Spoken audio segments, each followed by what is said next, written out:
Dictation अभ्यास के लिए हमारे चैनल को सब्सक्राइब करें। चलिए शुरू करते हैं। गति लेखन संख्या 20 GD बीस्ट रेडी स्टार्ट। माननीय उपसभा अध्यक्ष महोदय, शिक्षा मंत्री द्वारा प्रस्तुत इस विधेयक का मैं हृदय से स्वागत करता हूँ। पूर्णविराम। यद्यपि यह विधेयक काफ़ी देर से आया, परंतु फिर भी यह दुरुस्त आया, इसलिए मैं इसका हृदय से स्वागत करता हूँ। पूर्णविराम। उपसभा अध्यक्ष महोदय, राष्ट्रपिता पूज्य बापू ने हमारे देश की राष्ट्रीयता की अभिनव कल्पना की थी। पूर्णविराम। वह कल्पना सर्वांगीण थी। पूर्णविराम। इस देश के विदेशी दासता से मुक्त होने पर इसका क्या भविष्य होगा, इसकी राष्ट्रीयता का क्या स्वरूप होगा, इसकी राजनीति का क्या स्वरूप होगा, इसका आर्थिक स्वरूप क्या होगा, यह सब उन्होंने इस देश के स्वाधीनता आंदोलन का सूत्रपात करने के साथ साथ मनोकल्पित कर लिया था और इसलिए उसको साधने के लिए उन्होंने 14 सूत्री रचनात्मक कार्यक्रम रखा था, जिसमें राष्ट्रभाषा हिंदी का प्रचार एक मुख्य कार्यक्रम था। पूर्णविराम। उनकी कल्पना में कोई संशय नहीं था कि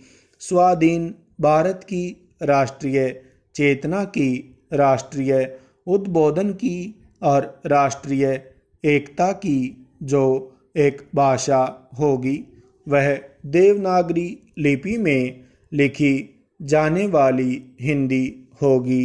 पूर्णविराम। हिंदी को उन्होंने इसलिए नहीं, सारे देश के कामकाज की भाषा चुना था कि वह इस देश की प्रसिद्ध भाषाओं में सबसे धनी थी, उसमें साहित्य सबसे ऊंचा रहा हो या कोई दूसरी भाषा इस देश की उससे किसी मायने में कम थी, अपितु उन्होंने यह देखा था कि किसी भी स्वाधीन देश में जहाँ जनतंत्र होगा, जहाँ हर एक कार्य जनगणना के बहुमत के आधार पर होगा, जहाँ उस देश में जिसके 2/3 जनों की भाषा हिंदी हो, उसके सिवाय कोई और भाषा चाहे वह कितनी उत्तम और समृद्ध क्यों न हो, सारे देश के कामकाज की भाषा आसानी से नहीं हो सकती। पूर्णविराम।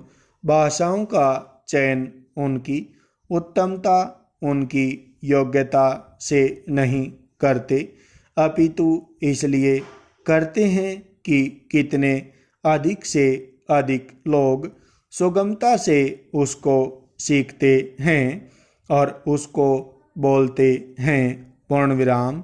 उसी कल्पना के साथ कांग्रेस के काम में महात्मा गांधी का आंदोलन आरंभ होने से ही हिंदी को राष्ट्रभाषा का स्थान प्राप्त हो चुका था और उन्होंने हिंदी साहित्य सम्मेलन के द्वारा राष्ट्रभाषा प्रचार समिति वर्धा के द्वारा और दक्षिण भारत हिंदी प्रचार सभा के द्वारा, जिसकी स्थापना का एकमात्र श्रेय उनको था, हिंदी के प्रचार कार्य को स्वयं उन्होंने भारी योग दिया और इन सभी संस्थाओं के वे अध्यक्ष रहे, साहित्य सम्मेलन के भी अध्यक्ष रहे।